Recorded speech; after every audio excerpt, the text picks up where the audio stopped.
I shifted nervously in my chair on the bus. I hated the idea of going to camp. My mum said that camp was an opportunity to progress in my social skills and move on from a difficult year. But I wasn't convinced. 2 weeks in the middle of nowhere without my phone, computers or TV sounded more like jail than camp. Honestly, I'd rather spend the week by myself. The bus was full of peculiar looking boys and girls from all over the place. There was an average looking guy with short hair and big ears, always playing cards. Oh, teacher, it's a story about me, teacher. No, Jack Mander, it's not you. It's just a character that sounds a bit like you. Sorry about that. A girl with crazy looking hair and a short boy who didn't seem to be able to sit still, wobbling and squirming in his seat.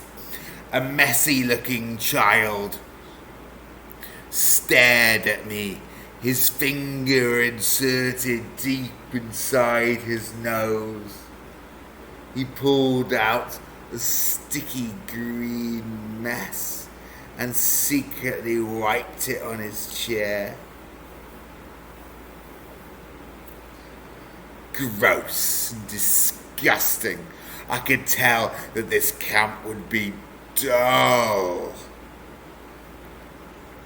The camp was deep in the dense forest, miles from anywhere. The bus stopped and we slowly marched off, awaiting our suffering. Two inseparable and insufferable camp leaders met us, Sophie and Ian. They were cheery in a fake annoying way. Sophie had a cute cat hat though. Some kind of cartoon cat, I think.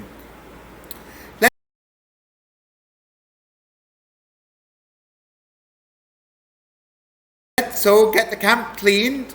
Many hands make light work, they sang out. This was how our first day started. All of us glumly cleaning the filthy camp. This is awful, moaned the short-haired boy whose name I learnt was Jack. I know, right?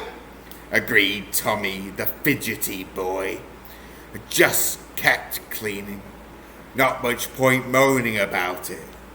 Later that day, we went on a long hike and had a fire that burned and danced like a ballerina.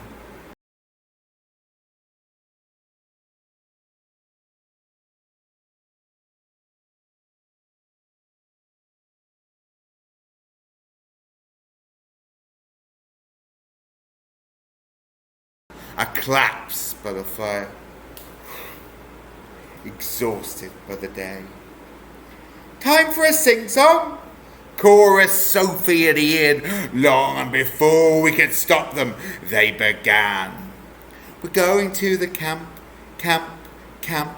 Though the beds are damp, damp, damp. We're gonna be the champ, champ, champ, champ of the camp, camp, camp.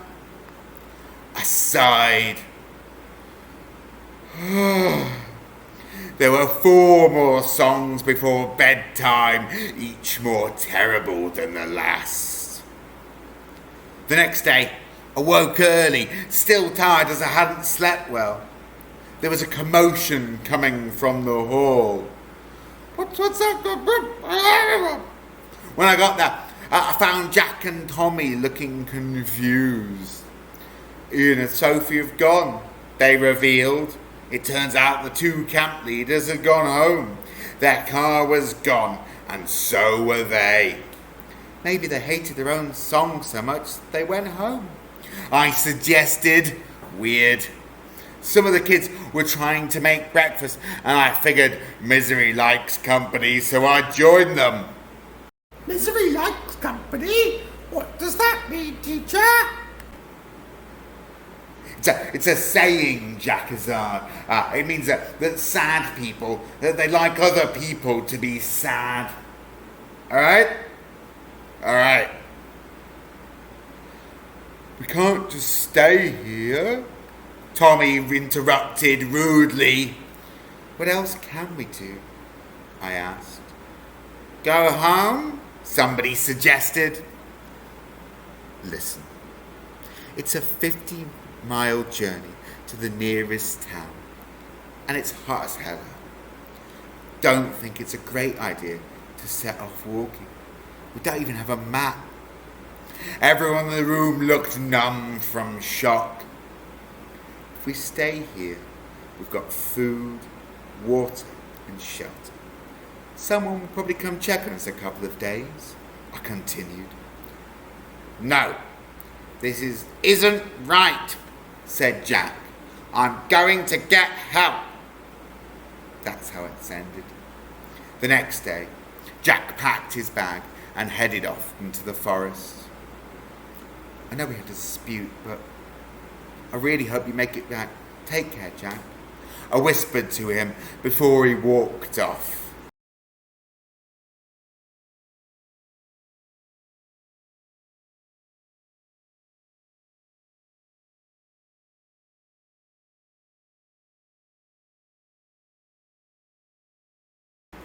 He looked small, like a lost rabbit, as he entered the forest.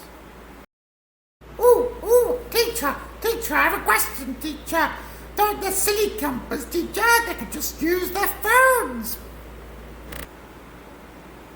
Yeah, I mean, it's a good point, Jackazard. The problem is that part of the story is that they did not bring their phones, so they could not phone people, and that would ruin the story really, wouldn't it? The day after was pretty average, really. One kid, Charlene, made an omelette for lunch, which we claimed was her speciality, but turned out to be a sloppy mess. However, a bit of hot sauce and it was all right. Some kids went for a walk in the forest, and I did too, so I was the first to come when I heard their disturbing scream. Ah!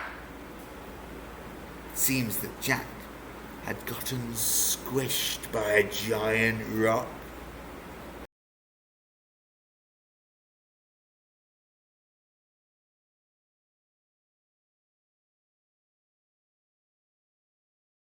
Unlucky, I said, but I did tell him it was too dangerous. We have to get help now, squealed Tommy.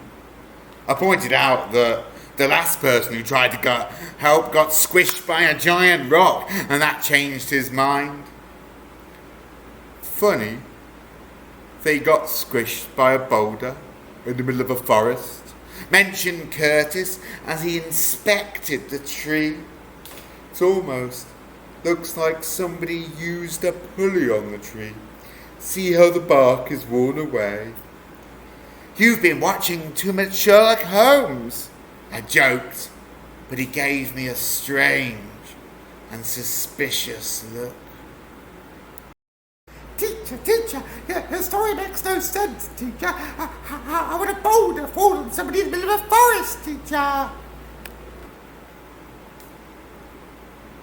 I think that's the point, Jackazard. It doesn't make any sense to get hit by the boulder in the forest. So it makes us feel a little bit suspicious, kind of like Curtis did. That evening, I was playing cards in my room when Curtis walked in. It's time for dinner. He started, but he hesitated. Didn't know you had cards? He blurted out. That's not really any of your business, is it? I retorted. Curtis paused again for a moment, then left. Stupid. How could I be so careless? What can I say? It was a boring place to stay. I went home for lunch, and when I returned, I found Curtis standing outside of my room. The door was ajar. He was staring at a little cartoon cat popping its head from under my bed. "Get lost, creep!" I shouted, and he darted off to his room. That boy's weird. Oh, teacher, ask me, teacher. Where did you get the cards from, teacher? That sounds too suspicious. It's a good question, Jack Hazard. I wonder where the narrator did get the cards from, and that little cat hat under her bed. I wonder where they might have come from. Something to think about, I agree. The next morning, I got up pretty late. I was met by the 2 remaining campers waiting for me at breakfast. "Curtis has gone missing," they said. "Know anything about it?" I didn't know a thing, so I said so. "Mind if we search your room and bag then?" I said I didn't, as long as everyone's bag room got searched. They tipped my stuff on the floor, but found nothing, of course.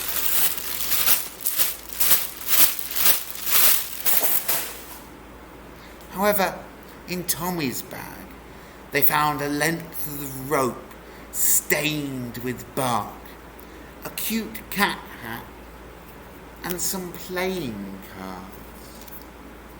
Always thought he looked a bit suspicious. Charlie and I jumped on him and tied him. He struggled.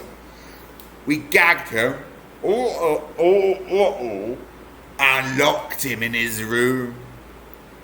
Who'd have thought Tommy a murderer?